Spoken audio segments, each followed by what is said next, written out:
You are listening to Lighthearted, the official podcast of the United States Lighthouse Society. My name is Jeremy D'Entremont. Welcome.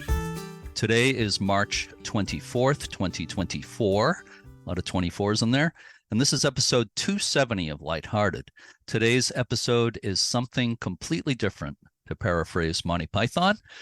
There's no co-host, and I am going to dive right in with my guests today.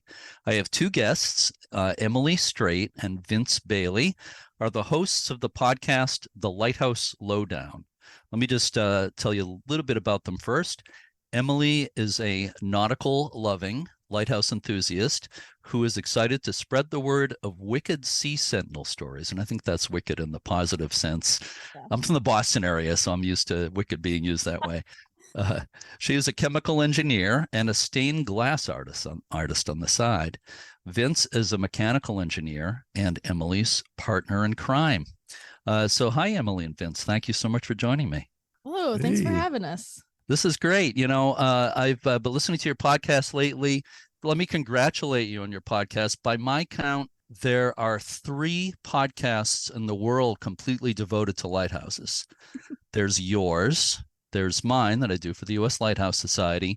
And there's a podcast that's being done by the Association of Lighthouse Keepers in the UK, hosted by Edward Peppett, who I'm actually going to interview pretty soon. I don't know if you're aware of that one. He's interviewed ex-lighthouse keepers and so forth. It's a really good podcast. So they're all a bit different. There's plenty of room for all 3 of them, but I was excited to see that you're doing this. The style is quite different from mine, as we'll talk about.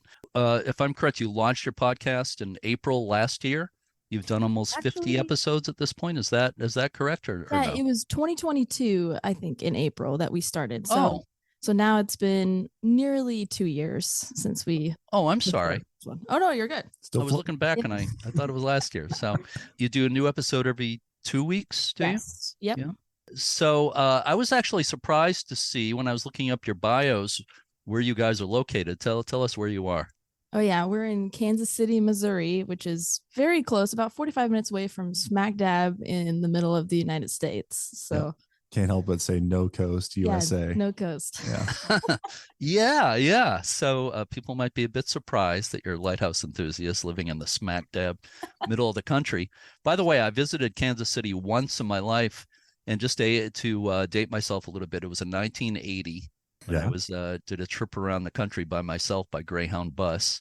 Oh my gosh. Nice. Spent a couple of days in Kansas City. I remember having a bad cold when I was there, but I remember how nice everybody was. That's the thing that really stands out in my memory. Of course, that was more than 40 years ago. I don't know if people are still nice there. They're holding on to it. They do a pretty good job. Yeah, that Midwestern friendliness for sure. So you're in the middle of the country. Have you visited lighthouses? We have. I've been to, let me think, I think a total of 8, and that includes a couple that are international.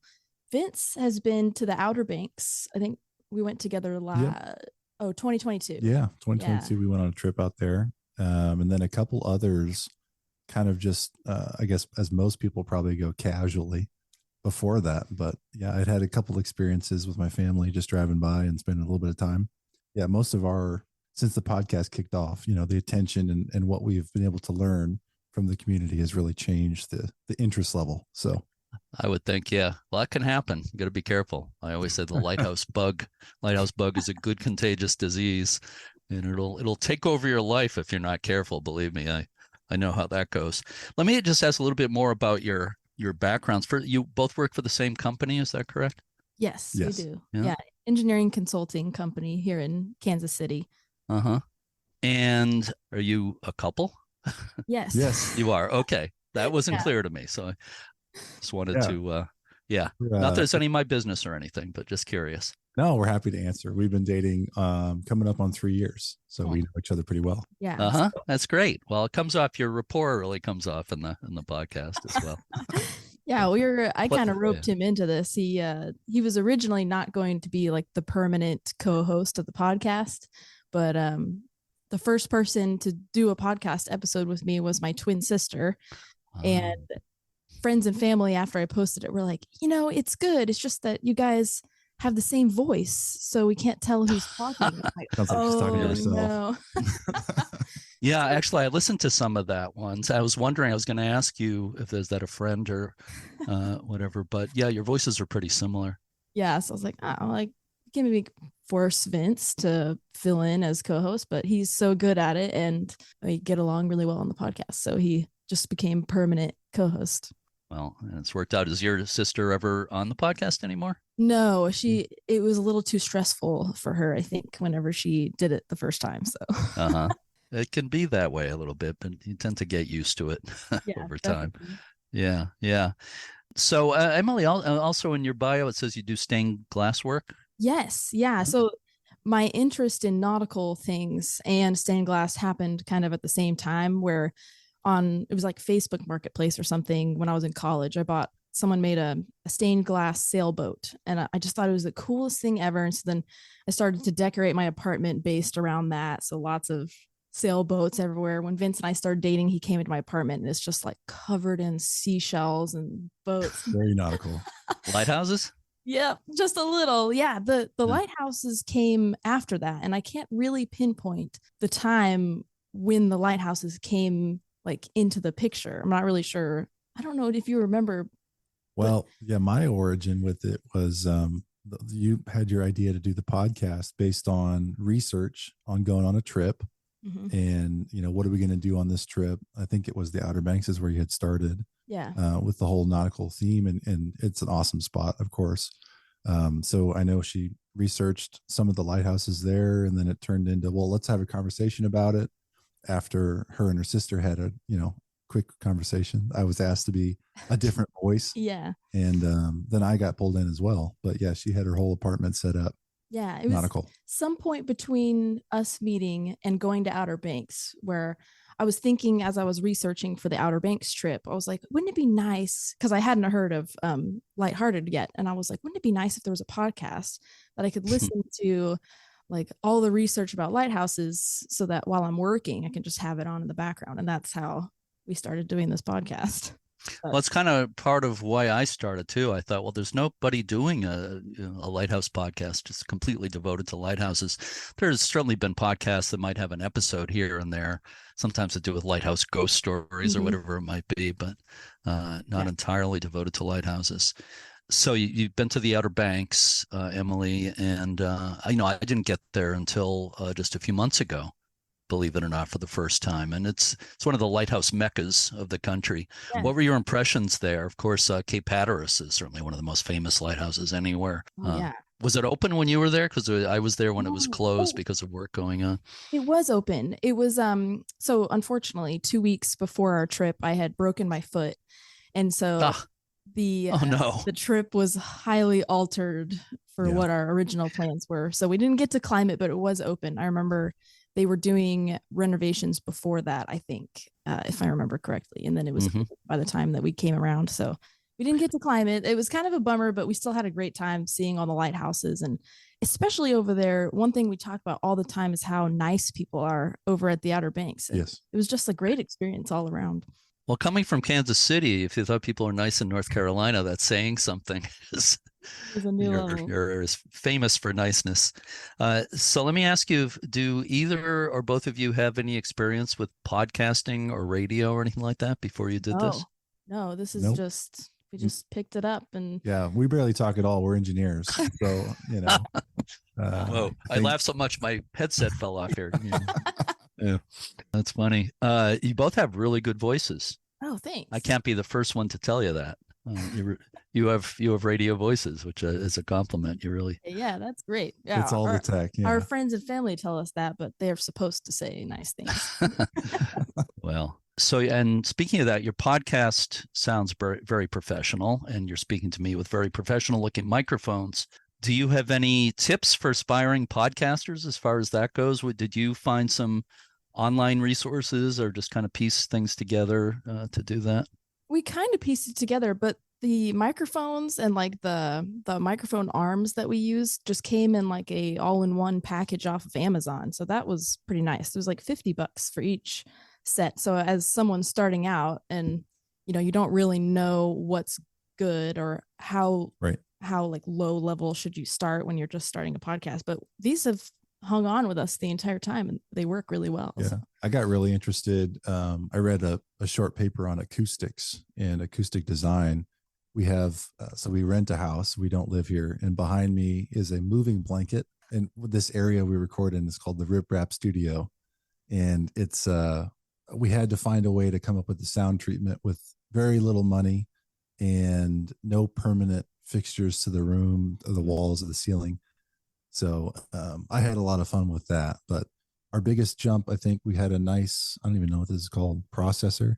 Interface. Thank you. And the interface really was kind of a jump, but everything else has been rip rap, put it together, and it's been great. So we've been very lucky. Yeah. And our first interface was also off of Amazon, lasted us a while. And we actually took it with us to the Outer Banks to do some recordings in front of the lighthouses that we visited. But we have a really nice one now. We have Rodecaster Pro is the one that we use, and it's a lot more expensive, but it's really, really good. I had an interface, but it blew out in a power surge one time. So I have a Sennheiser microphone that I'm using right now, and I find that it works pretty well. I have a mobile kit that I use when I go to interview somebody in person with some decent mics and a little, what do you call it, is Zoom, nothing to do with the app Zoom that we're using right now, but a Zoom recorder. I don't know if you're familiar with those. Oh. Is it H4N? I could be remembering that wrong, but it's a great little recorder. And if you ever do, go travel around to record on location, if you want to ask me what that recorder is, I'll give you more information, but it's really, really served me well. So the content of your podcast, as I was saying before, is quite different from mine. I usually have guests that I interview and so forth, and we get pretty in depth, probably too much so in a lot of cases, where my podcast is often half an hour to an hour, and most of it is the guest getting really in depth, whether it's an individual lighthouse or a book they've written or whatever it might be. Yours is more conversational. Could you say a little bit more about the format and what made you decide to do it that way?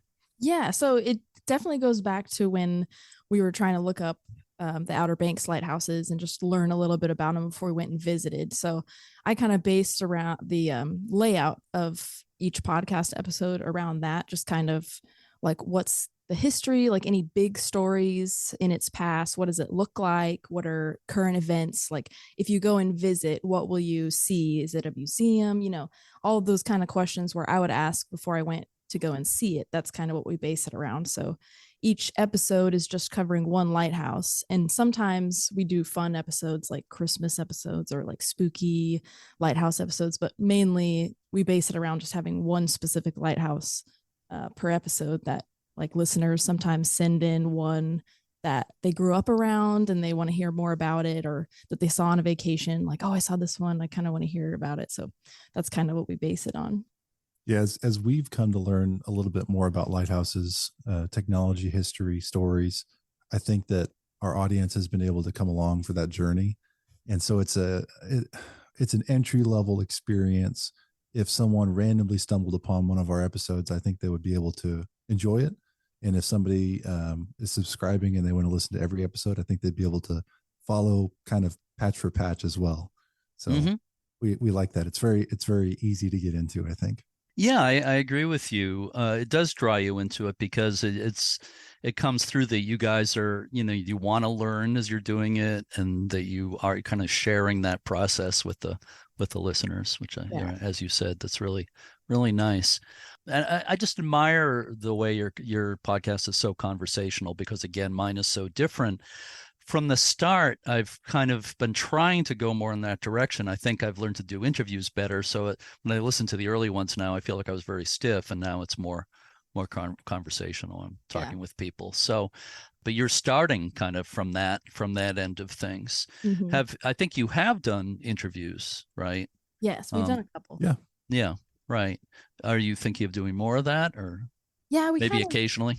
Yeah, we sprinkle it in here and there, just when it's something relevant, or usually we wait for something to kind of fall into our laps. Like we did a Marquette Harbor paranormal episode where we interviewed someone who does paranormal tours at the lighthouse.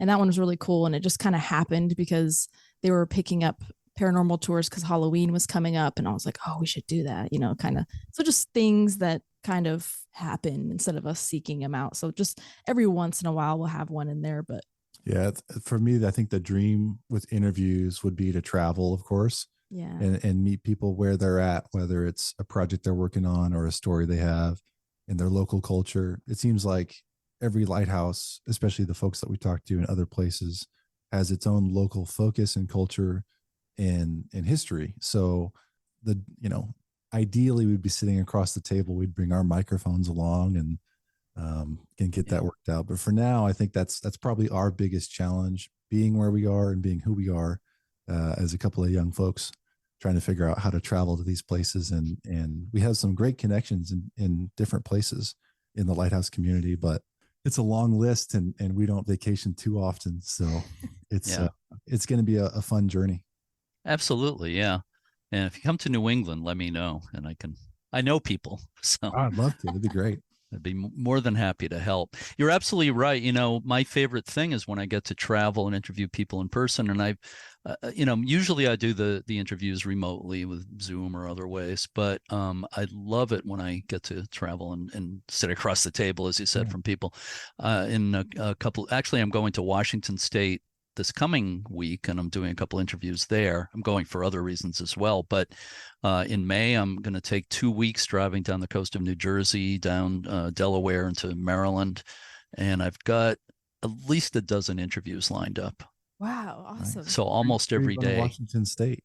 I'm sorry. Do you say why? Yeah, no. Where are you going there? I'm sorry. Where? Well, the U.S. Lighthouse Society is based in Hansville, Washington. Not far from Seattle and Puget Sound, and the No Point Lighthouse, as you may have, I think you talked about in the episode on. Yeah. So I'm going there. There's a board meeting going on. I'm not on the board, but I'm the historian for the society, so I'm taking part in the meetings. But I'll have 2 or 3 free days while I'm there. So I'm actually going to drive out to the Olympic Peninsula, go all the way to the northwest tip of the U.S., and look out and see Cape Flattery Lighthouse from there, among other things. Sounds like, do you have a connection with Washington State? That's some of the areas I've been to. My grandfather was from Port Angeles, which is up there. So we drove after he passed away, which has been probably 10 years. We drove the area and the whole peninsula as a family and spread his ashes up there. And it was a great trip. That was most of my time that I got to spend up there was visiting that area. So it's awesome. Yeah. I'm really looking forward to it. I've been to the USLHS headquarters 3 or 4 times already. I was there last year, but I haven't had that kind of free time to drive out in that direction at all. So I'm really, really looking forward to it. Well, you already said how you choose the lighthouses to be in your podcast. Is it often listeners or friends suggesting different lighthouses, that kind of thing? Yeah, lots of suggestions. And sometimes if I'm stumped for one, I'll just kind of type in like list of tallest lighthouses and then go through the list, kind of look at all of them, see which ones have cool stories and pick one from that. But lately, especially in the past year or so, almost all of them have been suggestions from our listeners. So I'm really lucky too. Emily leads and does research for almost all of the episodes. I'm once in a while myself, but 25%. One of my favorite things to do is to hear about a movie recommendation or a song. Someone says, "Hey, you'd enjoy this," and I don't want to know anything else about it. No commercial, no searching the web, and then I just get to expose myself to that and really enjoy it. And that's how our episodes are. I don't know what we're talking about at all until we're already recording. Emily gets to tell me the story, and I make my jargon and drink my coffee. We have a great time. Yeah. Oh, that's great. Kind of reminds me of something in my experience. I have taken part quite a few times in actual paranormal investigations at lighthouses. And we've mentioned that already, that a lot of them have ghost stories and so forth. And often there are, I know a lot of people don't believe in any of this, but I have an open mind about it. And often with these paranormal investigation groups, there'll be a psychic, somebody who supposedly picks up on these things. And usually they don't want to know anything going into the place. That makes it much more interesting if they come up with, pertinent observations. It has more validity if they haven't studied up on the place ahead of time. So it's a little bit, I don't know if you're psychic or not, but I don't think so. You ever guess what the lighthouse is before she tells you? No? I think maybe once or twice, but I got some context clues. Yeah. So tell me, what is a history buoy? Oh my gosh.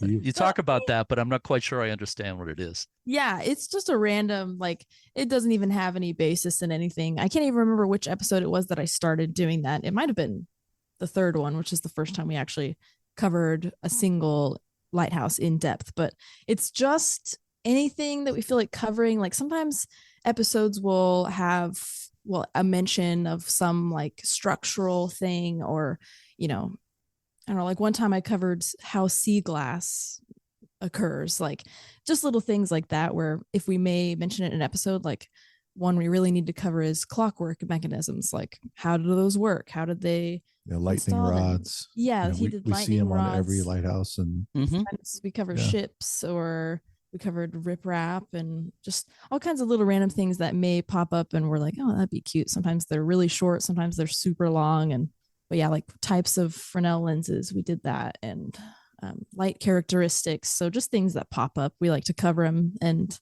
hopefully shed some light on it without having to cover it every single episode. Basically a fun fact, right? Yeah. Start off the episode and hey, here's this thing. Shed some light on it. I like that. Yeah. There's so many kind of tangential things related to lighthouses.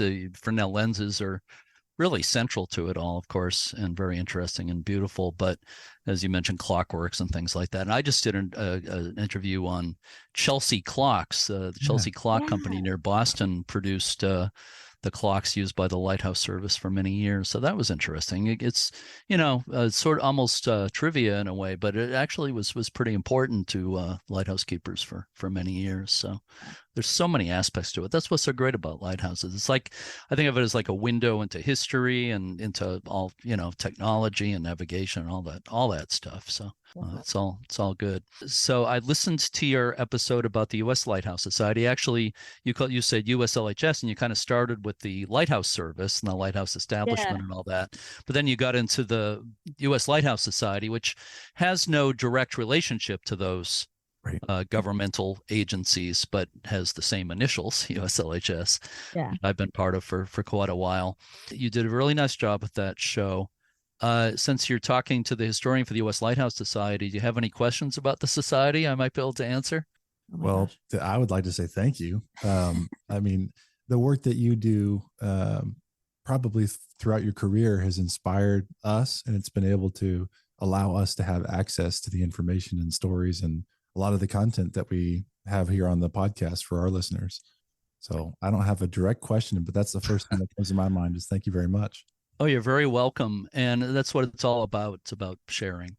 That's why I'm talking to you today, basically, is that I think we can all help each other in various ways. And our listeners should listen to both podcasts. Yeah. For sure. Yeah. I have a question. What is your job like working as a historian? Well, first of all, I live on the opposite coast from the U.S. Lighthouse Society is based. Of course, the society is based in Washington State, and I'm out here in New Hampshire. I do occasionally go over there, as I'm going to be next week, but I'm in constant contact with people, with Jeff Gales, the director, and other people out there.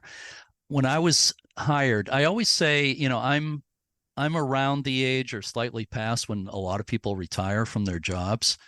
And I started working with the U.S. Lighthouse Society. It's just about 5 years ago now. And I always tell people I found my dream job at retirement age. But I've been doing lighthouse stuff of one kind or another for almost 40 years. And I feel very lucky to have this job. I really, really do. When I was hired, it was mostly to supervise the research catalog. I think you've probably seen that. It's archives.uslhs.org. And it's information about every lighthouse in the country and a lot of old pictures and so forth. We're constantly gathering more stuff. We have it's kind of behind the scenes digital archive, and that's always being culled, and some of it's being put in the research catalog, and we're always looking for more. So hopefully that's useful to a lot of people. But soon after I started the position, I said to Jeff, the director, I said, why don't we do a Lighthouse podcast? And he said, that's a great idea. So I wasn't hired to do that, but that became the thing that actually takes up more of my time than anything else that I do. But I also we do live Zoom events. Sometimes we just did one on Saturday.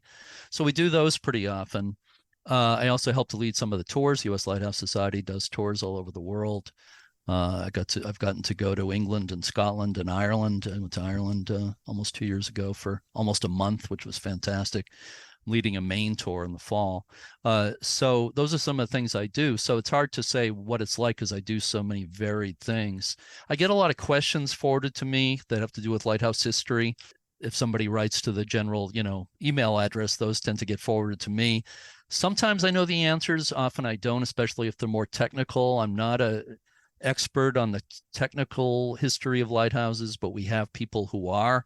Tom Tagg is the technical consultant for the society, and anything to do with lenses or illuminance or any of that stuff, he's the guy to go to. So I'm lucky to have these resources and a whole bunch of people I know who are very, very knowledgeable. So, I've been doing it long enough that I know the people to go to. So Yeah. yeah. So that's a good question, but it's hard to answer in just a few words. Yeah, right. Yeah, well, we just recently covered partially the January storms in Maine on the 10th and 13th. And as I was researching that, I saw your name pop up as like a volunteer. And then there's photos that say your name at the bottom. So you're like, is that something that you started when you joined the USLHS? No, that's separate. The local lighthouse, Portsmouth Harbor Lighthouse, people can't see, but on Zoom, I have Portsmouth Harbor Lighthouse up as my background behind me, which is 10 minutes from my home here. And I was involved with an organization called the American Lighthouse Foundation, no connection to the U.S. Lighthouse Society. I got involved in the 90s, and I served as the president for about 10 years until recently. And I started the local chapter here, Friends of Portsmouth Harbor Lighthouses. We take care of Portsmouth Harbor Lighthouse and also Whaleback Lighthouse that's just over the border in Maine, in Kittery, Maine, out in the Granite Tower out in the water.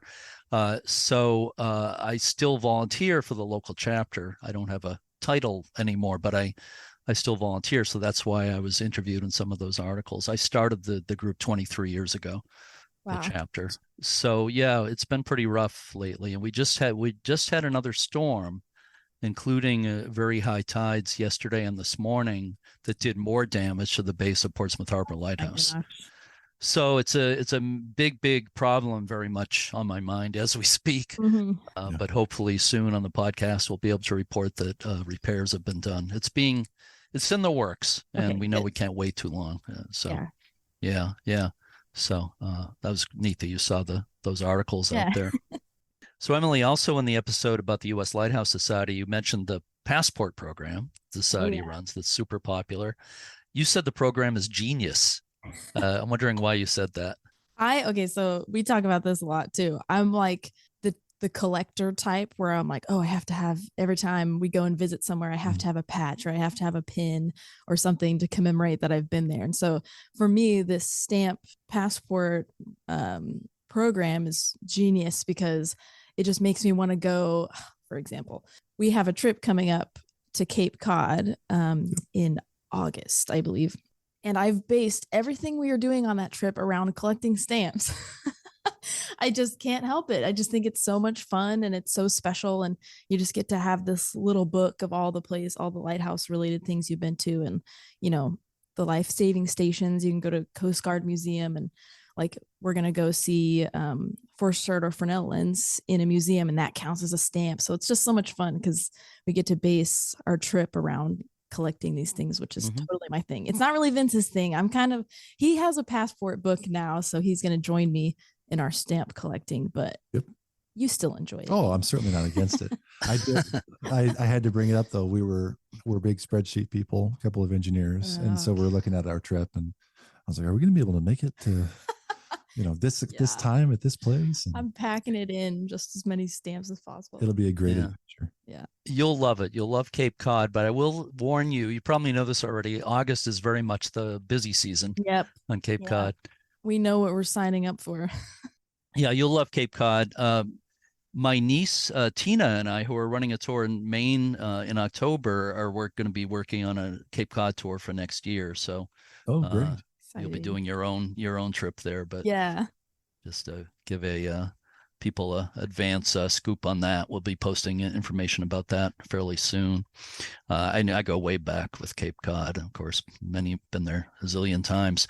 But if you go to Cape Cod, you're only going to be hour and a half south of where I am. So if you decide to come north at all, give me a shout. Yeah, we're flying into Boston. So Oh, are you? Yeah. So maybe we can make it happen.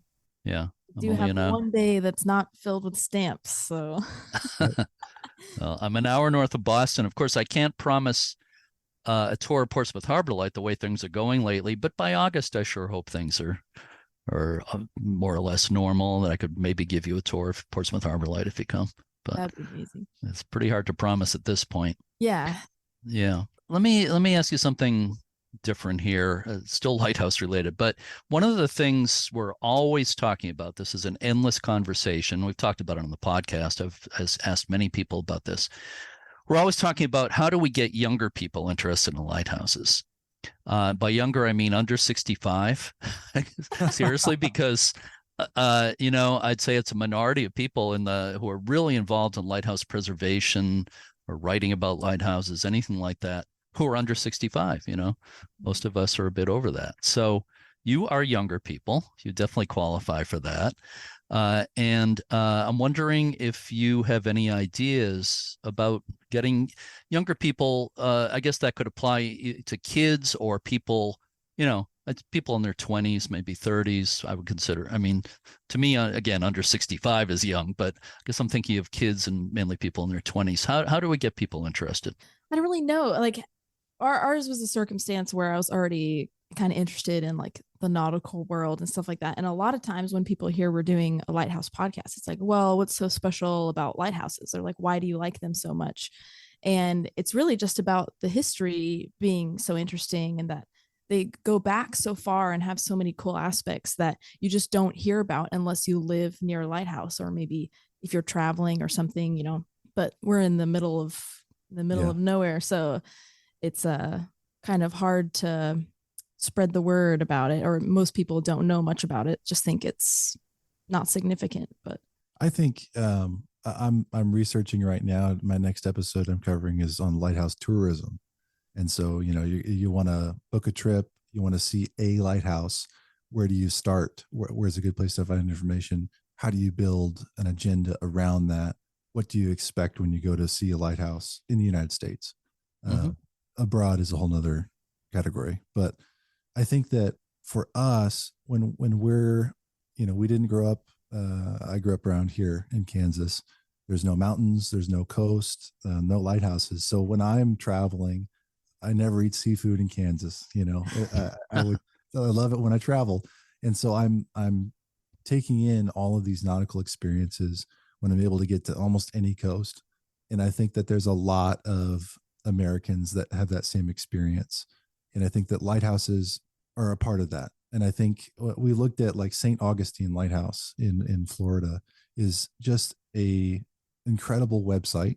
They're Smithsonian affiliated. I talked with a lady, I can't remember her name at the moment, but in their program about using some photos. And she was not only kind, but also welcoming, like, tell us more about what you're doing and all these events they had upcoming. And so in that community, I think locally, they have really built a really good program. And I expect they get a lot of traffic and support because of the huge program that they have built. I think it's easy for me to say the third leg, I guess, of what I would think is important would be local involvement and service opportunities and volunteering opportunities.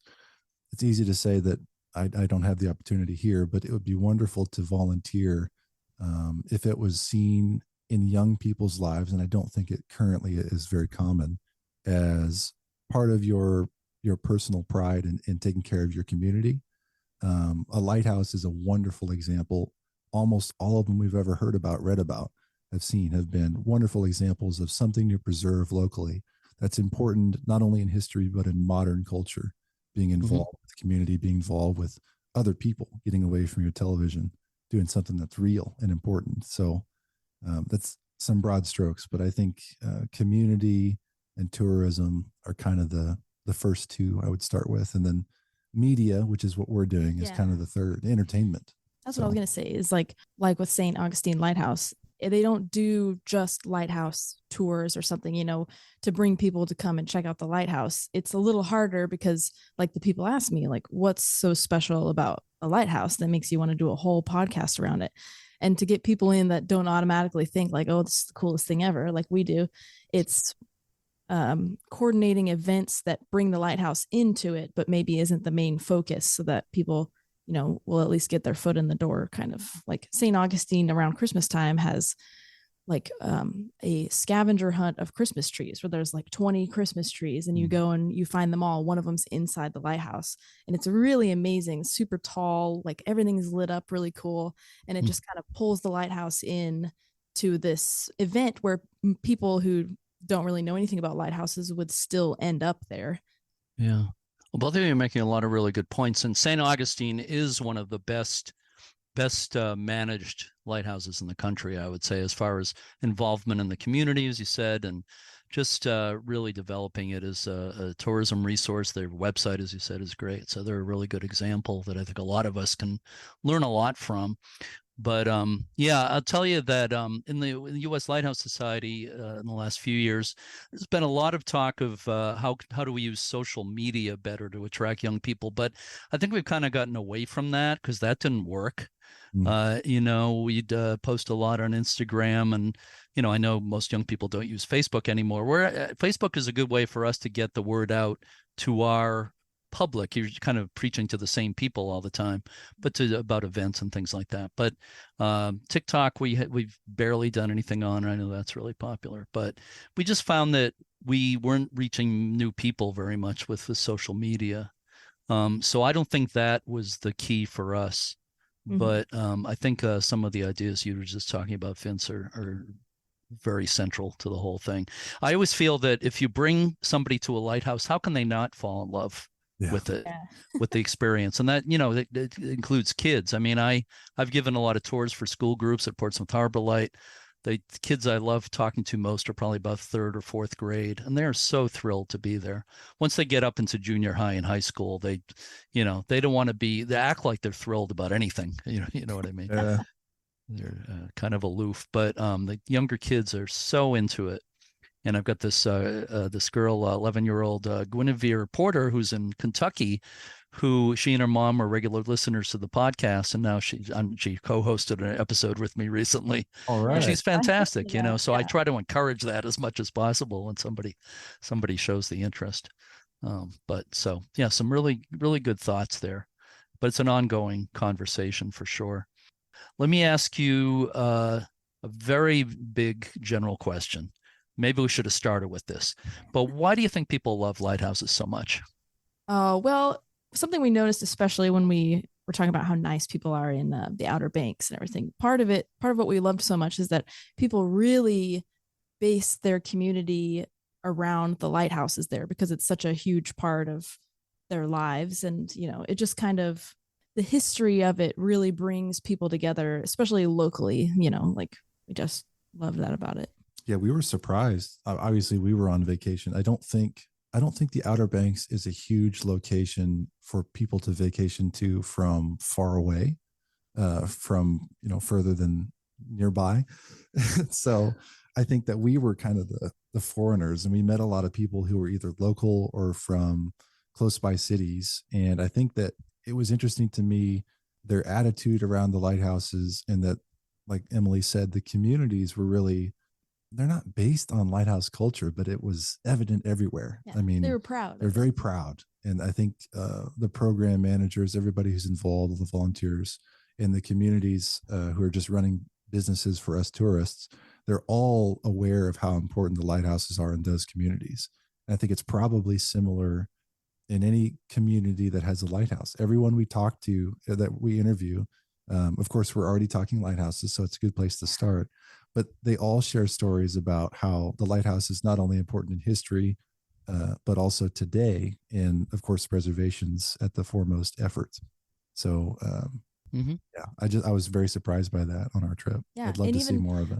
There was one instance where Vince and I didn't have a place to stay because our motel kind of failed us.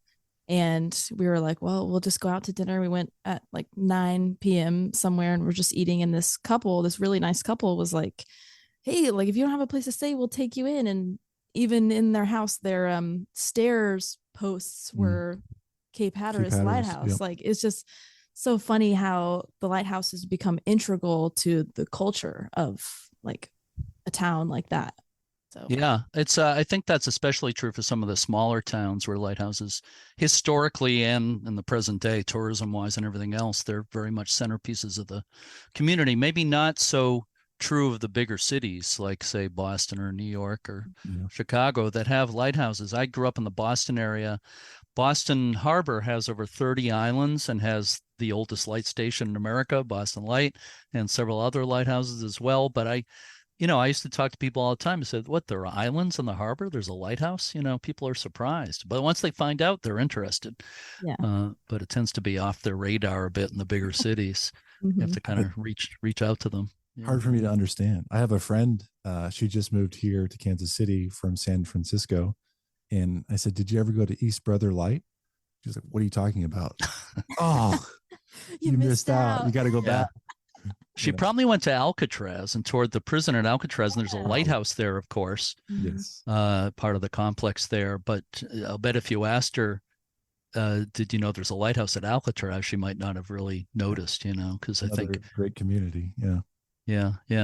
But I remember one time I was with my brother and we went to New Bedford, Mass, which is southeastern Mass, south of Cape Cod. And there's a few lighthouses around there. And I was pointing out like a spark plug type lighthouse, Butler Flats, out in the harbor there. There were some kids fishing right near us. And they said, what are you looking at? And I said, the lighthouse right there. And it was like a couple of 100 feet in front of them. And they said, that's a lighthouse? And then they were interested. So I told them a little bit about it. So hopefully I hooked a couple of, future lighthouse buffs. Probably a good fishing spot too. Yeah, good. Right. Well, lighthouses often are good fishing spots as well. So I have one final question for you, okay, for bonus points. Oh, yeah. Right? Yeah. And that question is, why should people listen to your podcast, Lighthouse Lowdown, my podcast, Lighthearted, and also the Association of Lighthouse Keepers podcast, Keeping Watch? Why should people listen to all those? Well, I can't speak for Keeping Watch. We haven't heard that one yet. But for ours, I think it's very valuable for when you're about to go visit a lighthouse, or you just heard about one, or you lived near one and you just want to hear the history about it, kind of catch up and see like what you can do there, what's around it, stuff like that. Like we just cover pretty surface level things for the average Joe that wants to go and check it out. And I think Lighthearted goes really well into depth about current events and like doing interviews and branching out from what we focus on is just like a lighthouse somewhere. You guys will cover, books and tours and like all kinds of things like tangents that connect to lighthouses. And so it's a more in-depth and more broad kind of coverage, whereas ours is more for people that maybe are going to visit or are interested in hearing about one specific lighthouse. They can come see if we've covered it. Anything you want to add, Vince? Yeah. Well, for Lighthearted, I've listened to a couple episodes and I'm blown away by the amount of effort you must put in, because it's such a wide breadth and depth. And putting out content all the time. You're also volunteering. You're also interviewing people like us, having our short episodes over here. So Lighthearted is highly recommended by us, and it's a very different experience, more intellectual probably. But I don't know if I'd say that, but so we're honestly, we're just happy to be a part of the community. This isn't, we're not making money. We're not going to get famous, but we're learning and having fun, and we meet like it's a business, and we talk about, hey, are we still having fun? And if we're ever not, then we won't continue. But we've had that conversation many times, and it's just a blast. It's great to be a part of it. Yeah. Well, thank you for saying that about my podcast. I appreciate that very much. But I've been saying that for a long time. If it's not fun, I wouldn't do it anymore. But I've been doing it for almost 40 years now. So there's always fun to be had related to lighthouses of all kinds, whether it's traveling or talking about them or whatever it may be. So I'm having a blast, and every week I do it, I learn so much. It's the people I interview who make it so great. So like you guys. So, but I love the fact that yours is so conversational, and I think more so than with my podcast, people get to know you almost like, getting to know you as friends and et cetera. And as you said, experiencing all of it with you, learning about lighthouses and kind of going on this journey with you. So you guys do a great job.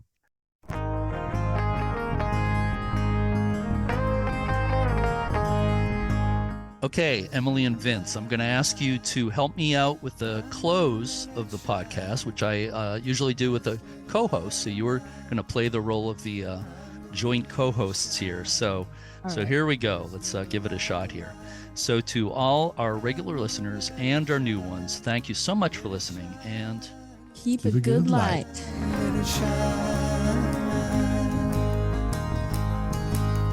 Everywhere I go, I'm gonna let it shine.